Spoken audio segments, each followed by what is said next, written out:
Syria, on the Turkish border. Thousands of people are fleeing from the violence in their country. Bombs? Bomb, yes.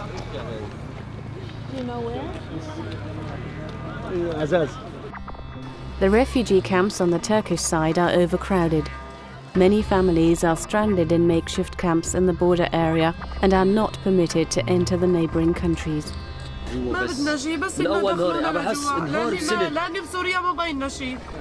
The humanitarian situation is catastrophic. The winter temperatures only make the suffering worse. There is almost no medical care, and even food and drinking water are in short supply. We made our way to the north of Syria to get a picture of the refugee situation. Cinema for Peace, a foundation that has been working for more than 10 years with the goal of raising awareness for political, social and ecological issues by means of the medium of film. One of our projects is the monthly screenings in different cities nationwide. The thematic emphasis in the fall of 2012 was the conflict in Syria. Union of Syrians Abroad was one of our partners during the screening series. The focus of this non-government organization is humanitarian help for the wounded and needy in Syria. In December 2012, the Union of Syrians Abroad invited us to their conference in Syria. This regular meeting took place for the first time on Syrian ground. We as Cinema for Peace Foundation wanted to see the humanitarian conditions for ourselves and get a picture of the work of this NGO. Wir sind in Renhani in der Türkei an der syrisch-türkischen Grenze.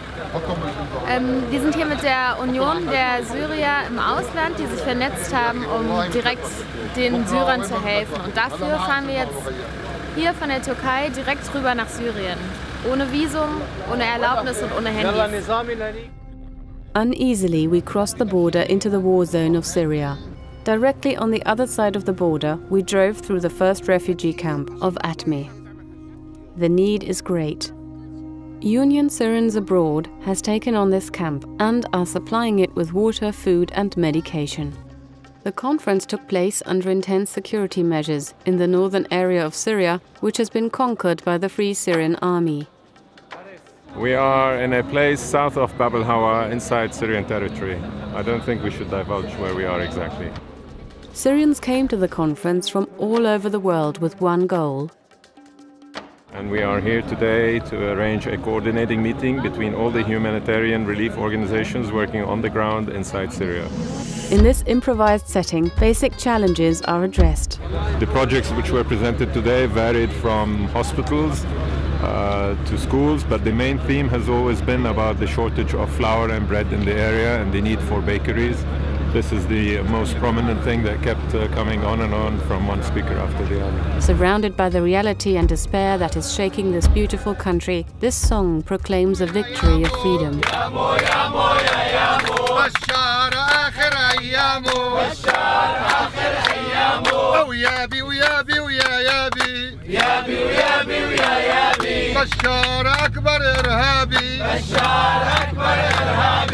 Immediately the next morning, we met with a young doctor, Mahmoud. We were joining him on a trip to the area of Aleppo. Loaded with medical supplies from Germany, we made our way to the border crossing. As we arrived, we heard the first fighter airplanes and 2 bombs falling. Bombs? Bomb, yes. Do you know where? Azaz. At that moment, a short distance away from us, containers of TNT were being dropped. Army Assad killed the people in Syria. We can hardly comprehend it. As soon as we reach the border, we can see bombs being thrown. These areas nearby are lacking everything. Boxes filled with what is necessary for survival are being transported over. When we cross the border, it becomes even more nightmarish. We sense the danger that the Syrians live through every day. Destruction is visible everywhere. The people in the Baba al-Salam camp don't just fear the bombs, but also the winter. Just in this one camp, there are 6,000 stranded people. 8 to 10 people are living together in simple tents. The tents have no floor, With temperatures at freezing point, the children are wearing at the most plastic sandals on their feet.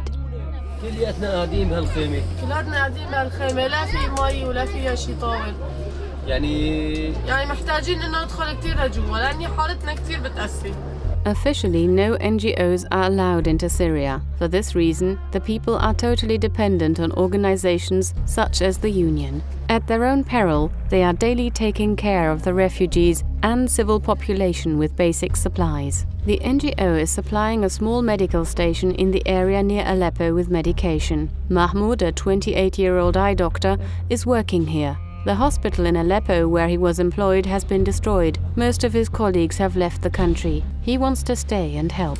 Can you tell me again how many people come here? Maybe 200.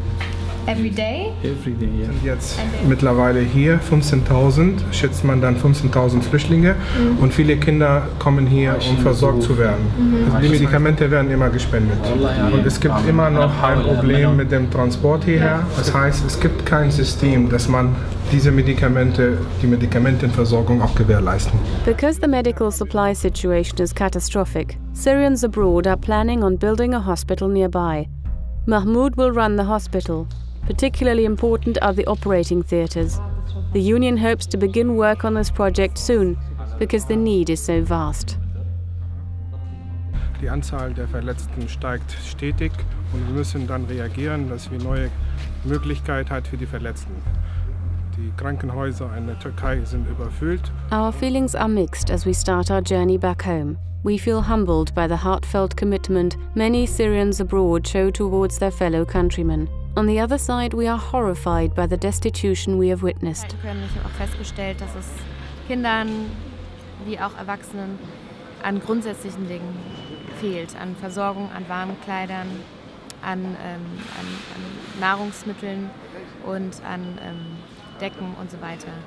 Und ich hoffe, dass wir als Cinema for Peace Stiftung mit diesem Film dazu beitragen können, der Union Syrer im Ausland, aber auch andere Organisationen zu helfen, diese Lücken zu schließen und die Menschen mit dem zu versorgen, was sie brauchen.